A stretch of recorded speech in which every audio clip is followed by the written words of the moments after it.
playing the two sides of Cruella, Estella and Cruella.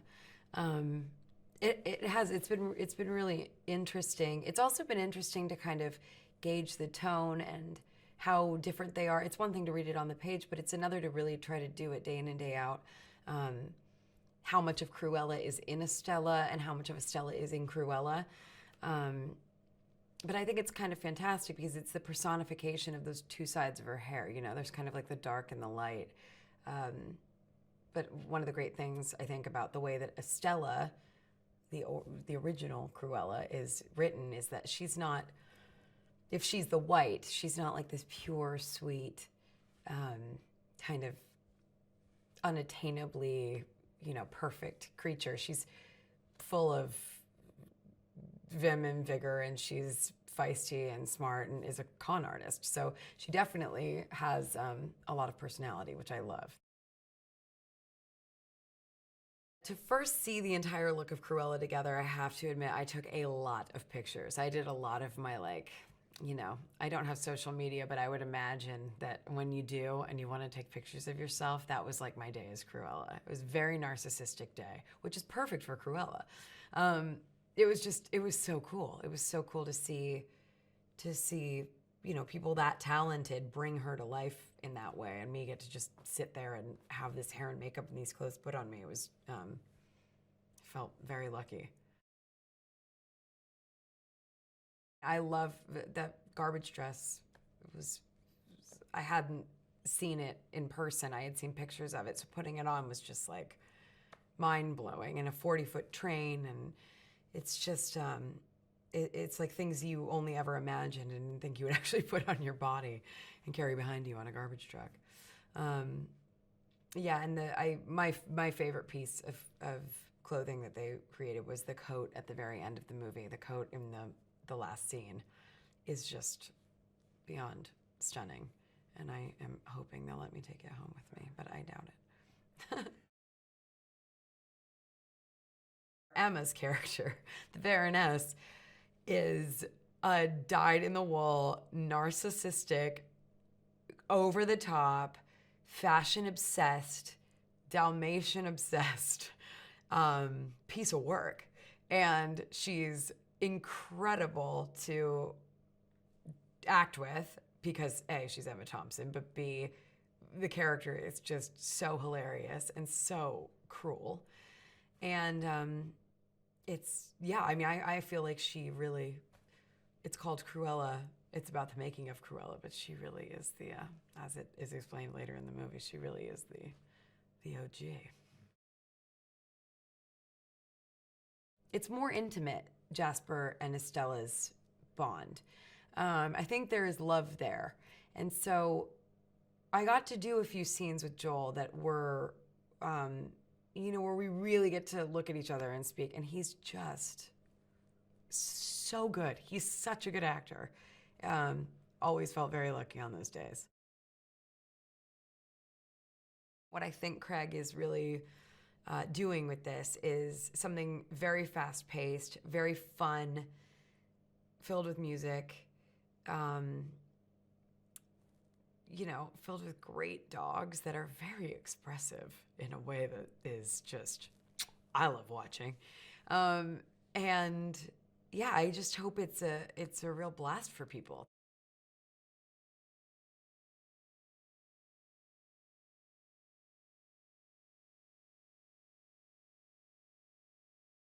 Craig Gillespie is a extraordinary director. It's like, okay, so this is quite a big budget movie, but Craig is directing it as though it's an independent movie. So you have so much collaborative time, and you can have so much fun going, oh, why don't we, let's try this. And there's no constraints, and he loves working fast and loose and changing things and being a bit risky with the material, and I love that. She is the reason for Cruella, unfortunately, and that's very sad, but it's a wonderful idea to see why someone becomes what they become. And so Em's got a lot to do without me. And yeah, of course, for her, the Baroness is a kind of dream personage, as someone who doesn't really exist. You know, she's the figure behind this extraordinary house of fashion. And so when she sees her, she's overwhelmed by her and dazzled by her, but it doesn't take long before she understands quite who she's dealing with. What drives her is not wanting ever to come second and not wanting ever to share the limelight with anybody else. So what drives her is her narcissistic and balefully difficult personality. You know, what drives her is her personality disorder, essentially. She's not well. I mean, she's really, really not well. So, and that energy that comes from her, I mean, she's obviously a very, very, very creative woman and brilliant. She's a brilliant designer. But then this other person comes along who's better and modern and hip and chic and young and everything she can't bear. It was quite hard for me to have any friction with Em Stone because we're sort of such good friends and love each other. So, and I'd met her long before, so I knew that we were going to have a good time. So yes, she's my favourite young American. So I just feel very lucky. It's just what you always remember is just that coat and the hands and the gloves and these huge eyes. So, I mean, Em's got these massive kind of car headlamp eyes, so she couldn't be more right for it, but also because she's her, you're very drawn to her, and that's very important. You couldn't make this film if you didn't really want to watch that person.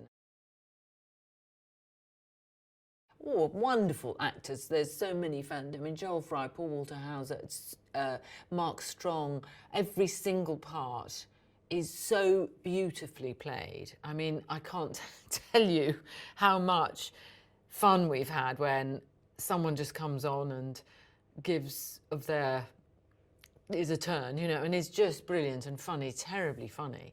So he's cast it wonderfully well, as well. But it is I mean, the two leads are women who are working and who are adversaries in their work, and you don't see that very often.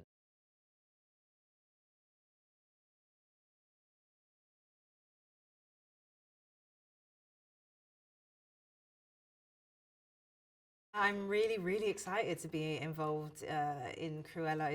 It's a really cool project, and I remember watching the cartoon as a kid and feel like being very, I don't know, I think very intrigued by the idea of this kind of like woman, this slightly manic woman on the edge, and I think just the way she looked was always so fun. So the fact that a live action movie has been made and I can be part of it is really, really cool. We first meet Anita at one of the Baroness's balls, and she's a reporter. She's a sort of young up-and-comer. She's very ambitious. She's also pretty smart, and she kind of falls in between the two ladies. You know, you've got the Baroness, who is kind of really calculated and really, I mean, I think what's lovely is that all the women are very intelligent in this, but she's very, you know, she's kind of like, I guess, the baddie, and then you have Estella, who also kind of has this slightly dark side, and I think Anita falls right in between, where she kind of understands them both, but isn't the same as either of them. I think what's brilliant about it is that you think you know the Cruella de Vil story because we've had a couple of movies and we had the I think it was 1961, the original. So I think people's idea of Cruella is that she is this sort of really mean, unhinged woman and she treats animals poorly and things like that. But I think what they're gonna get from this that they maybe didn't expect was seeing how she came to be and seeing like the human side of her. I think the movie is really good at showing like a fully fleshed out human being rather than just somewhat a caricature that we've seen in previous iterations.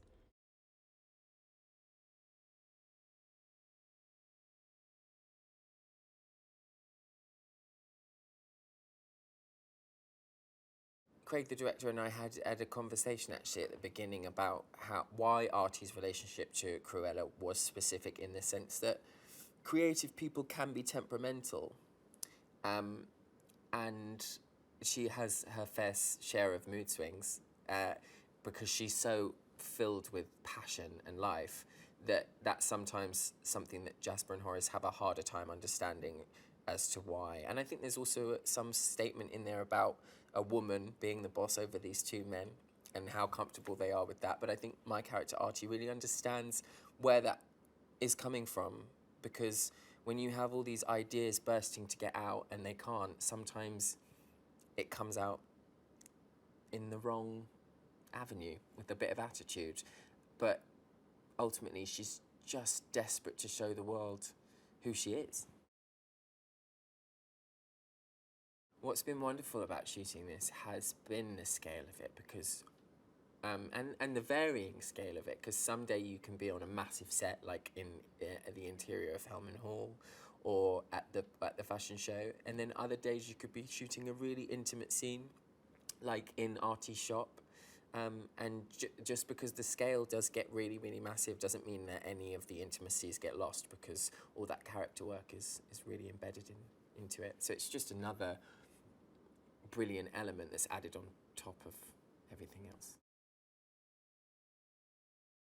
You really do feel like you're stepping into a time warp, I guess. Cruella's lair is... It's vast and shabby and downtrodden, but also still has that element of punk and anarchic freedom to it.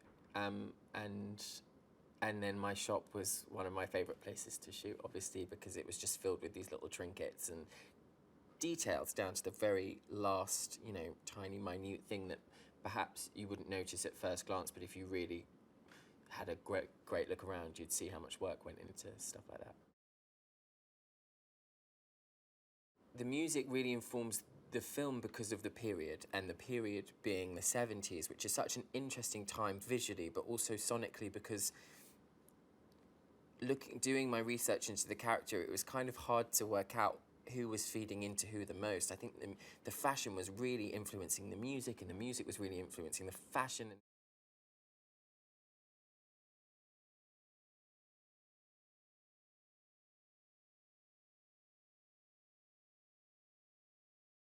He's one of these directors who can kind of come up with stuff really quickly as well. If something's not working, or the set doesn't, or the building that we're in doesn't work for what the script was saying, he can just come up with these ideas that I'm like, often I've been, oh, that's not going to work, and then I look at it, I'm like, oh, that totally worked. And I think that's probably, I asked him actually, and I think it's his background in advertising means that he can think on his feet. He doesn't get too entrenched in like old ideas, and it's really worked out. Working with Paul has been really easy. Yeah, he's like he's like a genuinely good guy, and I trust him lots, which just doesn't usually happen. And he's just brilliant at improvising as well. He's kind of fearless, so he can just kind of, when you have someone like that in a scene, you're like, you never really know what's going to happen, which always helps the scene, because it just means that no one's just going blah blah blah blah blah. You don't know what's going to happen, and he can say something that doesn't even make sense, but he's not scared to do that, and that's a really cool thing. It's pretty much as close as you get to a sure thing, really. I think Emma Thompson is. She's since I've been like knowingly wanting to be an actor or being an actor, I've known about her, because in here she's untouchable, really. She's one of those, and you can't really say that about many people. I'm not really a car person, but this I was looking, I was like, whoa, this is like Yeah, it looks. Reminded me of the animation actually, because it looks just like you just never see a car like that. Apparently, there's only 11 of them or something. Like there's some story behind it. There's hardly any. There's not many of them at all, and it looks serious. I don't know what they've souped it up. I think they've souped it up a bit, but yeah, it looks serious. It can go as well, man.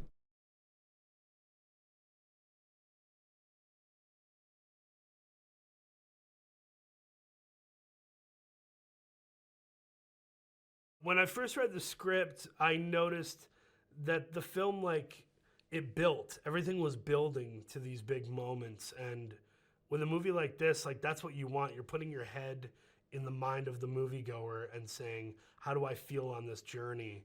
And I think it's a really sort of twisty-turny journey that builds to all these big moments and events that are run by the Baroness that, of course, Horace and Jasper and Estella are crashing the whole film.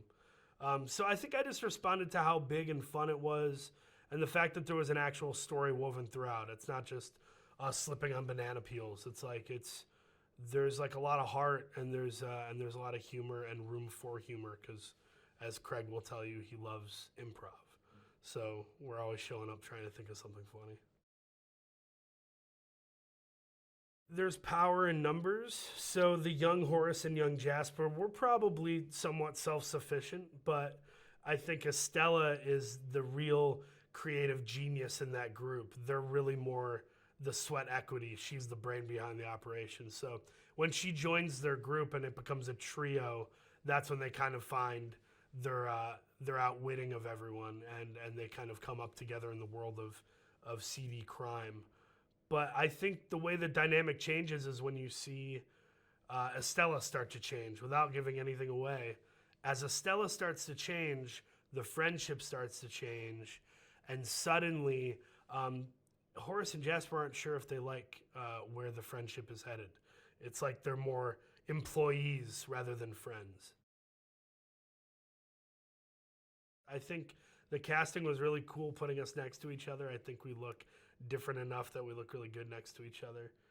As far as the comedy, Joel Fry is one of those. Joel Fry, who plays Jasper, is one of those guys who doesn't have to do that much to be really funny.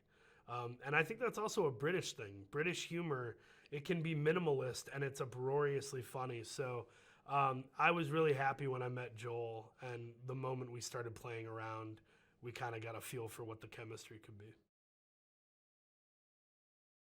The dogs are gorgeous. They're adorable. They're livening up the set every day and making it playful and making it more exciting. And the work has been impressive. The Dalmatians have such a presence in this film, unlike that of the cartoon animated feature. The Dalmatians are different in this movie compared to the animated feature. And the new additions of Buddy and Wink are like classic sidekicks. I think people are going to fall in love with the little eye patch on Wink. I'm pretty sure kids are going to dress up as Wink for Halloween, and people will be like, "Are you a pirate?" And they're like, "No, I'm the dog from Cruella." There's some new characters that I think are going to be pretty beloved, and they're all dogs.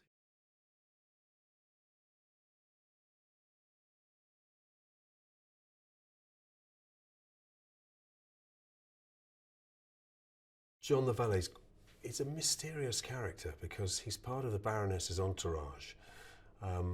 He's with her often at the most important moments of the movie, and you're never really quite sure, I think, who he is or what his agenda is, because essentially he's quite a silent character. But there's a point in the movie where there's a twist and you discover something very interesting about him, and I think it was that made me want to play him, because I felt like the audience were being led down a certain path of expectation of that character that's then undermined and slightly changed, and he ends up being not what you think he is.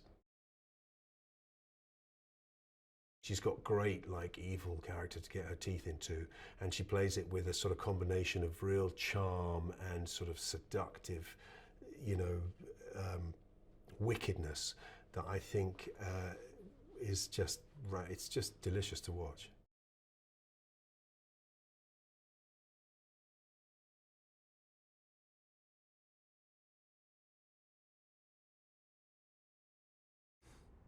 I couldn't imagine anybody else doing this. It's like the one thing I loved, and it was in Tony's writing, and Emma really wanted her as well, is this dance between the humor and the drama. And I can't think of anybody that can do it better. And like, dramatically, she's amazing, and she's so accessible and just moving to watch. And she's also like our Lucille Ball of our generation, but she has both. So it's this unbelievable delight as a director that there's really nothing you can't do with her.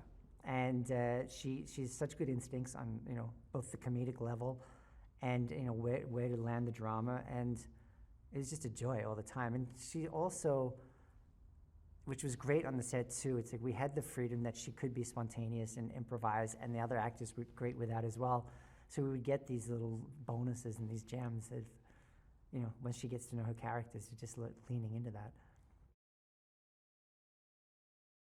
The amazing thing, I've always been a huge fan of Emma Thompson, and she's got such a career behind her. But in a strange way, this is like a side of her that I hadn't seen before. And to see her playing this Baroness who is so formal and proper and almost like rigid and intense and fierce in a way, and all done with such restraint. It was a character that she was having a lot of fun with, and it was really, it wasn't, I wouldn't say a surprise because she's such a brilliant actress, but to see another thing in her arsenal that I wasn't familiar with was just a delight to see this character come to life and just grow and really be a scene stealer. It's all emotionally motivated in terms of Estella to Cruella. There's the first journey of she thinks she's been told of what she believes is the right thing to do in life and the way that you're supposed to behave. And it's actually a conflict with who she is as a person in the sense of what she's going after. She doesn't think within the lines. And she's growing up in a world that wants her to behave within the lines and not question things and not challenge things. So she, for a while, is going against her instincts. And that's where she really suffers the most. And it's not until she really leans into who she is as a person, and regardless of the repercussions, that she really starts to thrive. And that's partly what the Cruella side of her is. The part of that she leans into it for, the motivations, unfortunately, are kind of dark and sinister. That's when she really needs that superpower that she has, with her talent. So that's where it gets complex, and her character gets interesting. Fashion was omnipresent in this film, and in the beginning when we were trying to figure out who could do this job, amazingly we got our Academy Award previous winner Jenny Bevan, who I couldn't have been more excited about. Having seen obviously Mad Max Fury Road, and she'd done everything from Sherlock Holmes. She's done it all, and we had such a tall order with this show that I couldn't think of anybody more appropriate for it. And she absolutely nailed it, and it was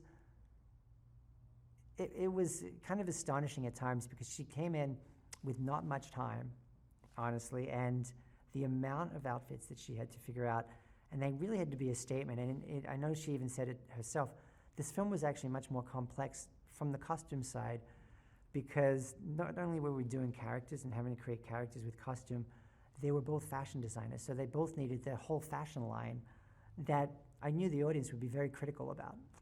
And it has the risk of taking you out of the movie. So in some ways, we spent more time on the fashion lines than the actual characters, because that's something she's been doing forever. And so trying to figure out what could we do that felt both current and of the time, and didn't take you out of the film, and people's critical eye wouldn't be like losing faith in our characters and their performances. It was a tall order, and she absolutely delivered.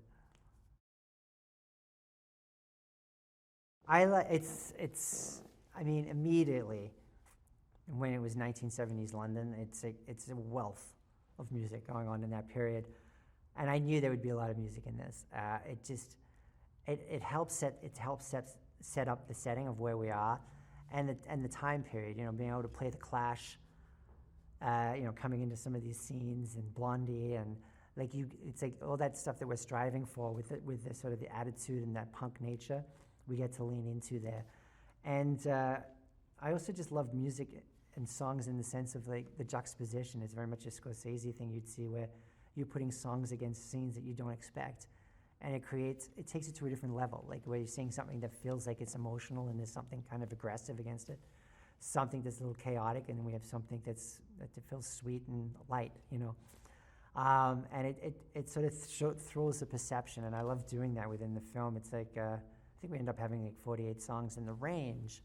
You know, we've got Doris Day to the Doors and Queen, and it's literally all over the map. And there was actually a sense of playfulness that we leaned into with the Baroness, with, you know, I get ideas and perhaps, and that again is going against her sinister nature. And I like that light touch that we had, and it was just so much fun with Corella's character that she's, you know, fully ingrained in this punk sensibility, and there's so much music to be had for that.